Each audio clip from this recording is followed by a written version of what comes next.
It took me 3 years, 21 days, and 12 minutes to make this video for you because I wanted to make sure that it was unlike anything you've ever heard on how you can make sure that 2025 is your best year yet. In this video, we're going to talk about 4 strategies that are backed by science and psychology.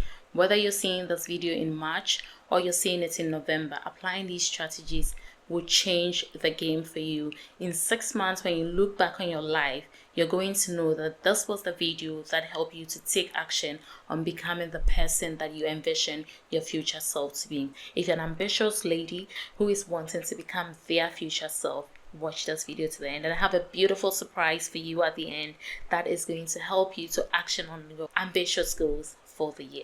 The first strategy that is going to help you to make sure that you are acing your 2025 is to master the art of energy management. Now, I know you have heard about time management, but the real flex is energy management. In 1842, Robert Mayer discovered what is known as the first law of thermodynamics. Essentially, energy, your energy, can be conserved. Time is finite, but energy can be renewed. Let's take an example, and the example of Jackie and Amaka. Now, Jackie is a boss girl. She plans a day 8 to 5. By noon, she is tired. There's only so much you can do when you're tired. But Amaka, on the other hand, is using energy conserving habits to make sure that the things on her to-do list are actually getting done. So this is the first tactic you're going to use to make sure that you are maximizing your energy.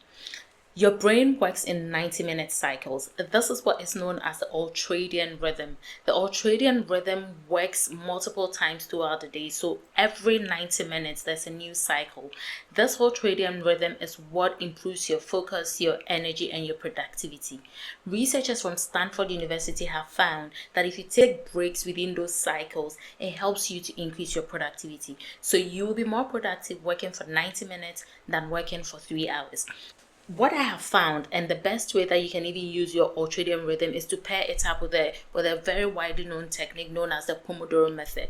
So the Pomodoro method essentially means that you work for 25 minutes, you rest for 5 minutes, 25 minutes, 5 minutes. So within even your ultradian rhythm, you can have 3 cycles of work, and that would be more useful to you than working straight up throughout just because you think that longevity is what would make you achieve your goals. Second tactic that is going to help you to preserve your energy in 2025 is to reduce cognitive overload.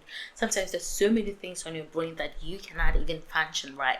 So reducing your cognitive overload really means whether that is tabs that are open, your space is cluttered with so many things, you are going to declutter physically, mentally, and whichever way you need to declutter. Just clear your workspace. If there's so much clutter, clear it, make it look pretty so that it can motivate you to work, it can inspire you to work, to declutter. If it's in the evening, what I have found really useful is to just journal my thoughts. Journal my evening thoughts, but also journal my thoughts in the morning, because sometimes even before we're getting ready to sleep, we're thinking about all the things we have to do tomorrow. Just put it down, do a daily recap, and do the plans for the next day, and then go to bed. Instead of thinking about it, it's on paper and you can let it go and sleep.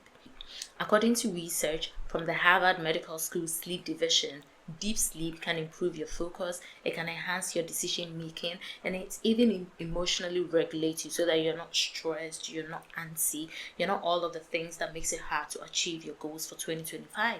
So what you're going to do as well is to make sure that you have good sleep. There's simple ways to do that. You can decide to reduce screen time before bed, use blackout curtains, romanticize your sleep routine. All of these things going to make sure that you are mastering the art of energy management. Second strategy, which is going to make sure that 2025 is your best year yet, is to create an anti-vision board.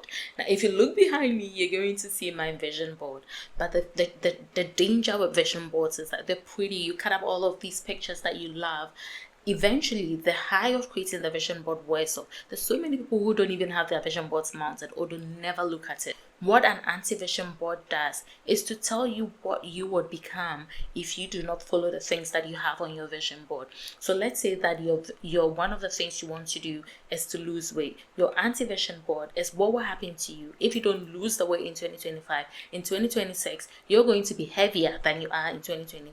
Let's say that your goal is to achieve financial freedom. Your anti-vision board could be who you look like in 10 years living paycheck to paycheck because you did not start that business that you're always talking about, or the fact that you do not get to build your dream house, or you do not get to take any vacation, or you're still working in that same office with those people who hate you and who you know do not want the best for you. What an anti-vision board does is that it rewires your brain. Now, why this works is that in this book, Daniel Kahneman, Thinking Fast and Slow, and you should read this. It's quite a difficult read, but it is a transformational read. He talks about the fact that humans are more wired to avoid pain more than seek pleasure. So the fact that you do not want to be living paycheck to paycheck would be enough for you to want to make a change in your life than the fact that you want to make more money. The third strategy that is going to change the game for you in 2025 is to build your resilience bank account. So just like you have a bank account and you put money inside so that you can grow your income, you need to grow your resilience. The truth is that life is going to throw a lot of things your way. I am currently filming this at 1 a.m. The reason I'm doing this is because I have built my resilience bank account, that whether or not I am tired, the fact is that this video is scheduled to come out on 1st March. It is going to come out on 1st March. What is actually going to move the needle for you is not talent, it's resilience. Now, psychologists call a phenomenon psychological flexibility, and that is your ability to get back up, bounce back, and keep going despite challenges. Dr. Angela Duckworth, in her book Grit, mentioned that resilience is more important than IQ in success. So this is what you're going to do to build your resilience bank account. The first thing you're going to do is to try micro challenges.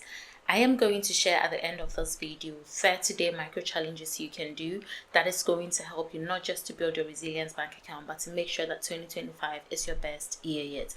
Now, micro challenges challenge you. So what are the things, what is one thing that you can do to make sure that you are getting closer to your goals, even if it's hard? So one of the things I started to do in 2025 was to start running. Before, I had so many excuses why I couldn't run. I didn't like my neighborhood, all of that. But once I started running, I have gotten to love it. And every day I'm challenging myself to do more. So what is one thing you want to achieve for yourself within this year? Break them down into tiny goals and start working on them. It's like a muscle. The more you work on tiny challenges, the more you build your resilience. Of course, if you're going to be working on challenges, what is going to happen is that you're going to fail. So the second thing you're going to do to build your resilience bank account is to reframe failures. When you fail, don't think of it as a dead end. Think of it as an opportunity to keep going. Think of it as an opportunity to get better. Think of it as a learning point and a data point, so that you can think of how you can do better and what you can do so that next time you do not repeat that same mistake again. The other thing you can do is to speak kindly to yourself. Research shows that people who forgive themselves are more likely to be successful. So it all weaves together. If you're doing micro challenges, you're going to fail. If you fail, you want to forgive yourself. Then you keep going. According to Sheryl Sandberg, the former CEO of Facebook, you do not have to be fearless. You just have to be brave for 10 seconds at a time. So what is it that scares you? Are you scared of running? Are you scared of showing up online? How about you quit one video at a time? How about you go for one walk at a time? Just doing these micro habits will help you build confidence. Resilience is like a muscle. The more you work on it, the more you become stronger at it. So the more you take those steps, the easier it becomes to action on the goals that you have set for 2025, so that you can make it your best year yet. Now, the final strategy that brings all of this together is for you to develop an experimental mindset. So what if instead of fearing failure, you start to treat life as one big experiment? Like, what would happen if I actually follow through for 30 days, for 1 day, for 1 week at a time? In his book, The Lean Startup, Eric Rice explains that what makes successful entrepreneurs actually successful is the fact that they're able to test, learn, adapt, and quickly move forward instead of obsessing over perfection. And that is what you also need. Instead of obsessing over what would go wrong, even before you've tried, you're thinking of all the many ways that would go wrong. Successful people actually test out everything and adapt quickly. Now, here are the tactics that is going to help you to do that. 1, treat your goals like experiments. Instead of I must succeed, think of it this way: let's see what happens if I give my all for 30 days.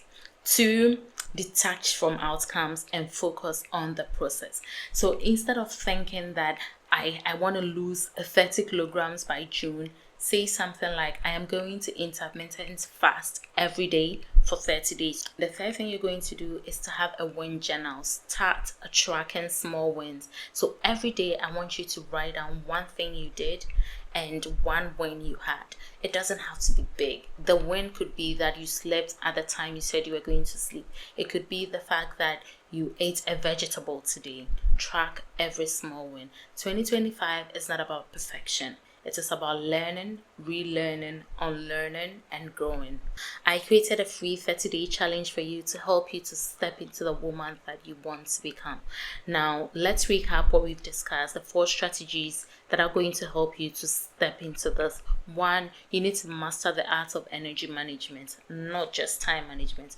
2, you want to create an anti-vision board. This is who you become if you do not work on your goals, if you do not action on the things that you've talked about.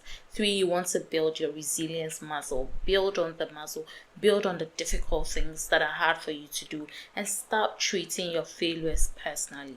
4, you want to also treat life like an experiment. Start treating your goals like an experiment. It's not a do or die, but you also want to make sure that you give yourself the energy, you give yourself the motivation to keep going.